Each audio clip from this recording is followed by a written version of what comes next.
আসসালামু আলাইকুম, welcome to bike বনবিড়ি। আজকে আবারও একটি সেল আপডেট সুজুকি মনোটন গাড়িটা আমাদের ইউটিউব চ্যানেলে ভিডিও দেওয়া ছিল।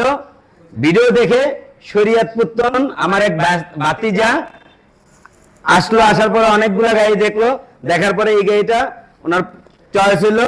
আলহামদুলিল্লাহ ওনার কাছে গাড়িটা বিক্রি করতে পেরে খুবই ভালো লাগতেছে।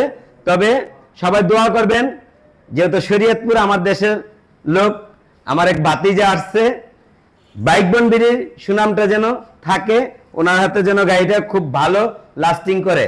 তো ভাতিজার মন্তব্য নেব যে ভাতিজা গাড়িটা কিনতে পেরে ওনার কাছে কেরম লাগতেছে, বা আমাদের শোরুমে আইসা গাড়ি দেখে ওনার কেমন লাগলো। আসসালামু আলাইকুম ভাতিজা, কি অবস্থা, কেমন আছো? জি আলহামদুলিল্লাহ। তো বাইক বনবিড়িতে আইসা গাড়ি কিনতে পেরে কিরকম লাগতেছে? খুব ভালো লাগতেছে। আর আমাদের শোরুমে আসার পরে যে আমাদের অনেকগুলো গাড়ি আছে, গাড়িগুলো প্রত্যেকটা গাড়ি দেখার পরে বা ন্যাচারাল বা মডিফাই করা বা রংচং করা বা কি কিরকম লাগলো আপনার? মোটামুটি সবকিছু ভালো লাগছে আমার। আমাদের শোরুমের সবকিছু ভালো লাগছে, প্রত্যেকটা স্টাফের বা ব্যবহার আচার সব দিকে মিলে কিরকম লাগলো? ভালো লাগছে অনেক। যাক, দোয়া রইল ভাতিজার কাছে যেন গাড়িটা খুব ভালো চলে। আল্লাহ হাফেজ, আসসালামু আলাইকুম।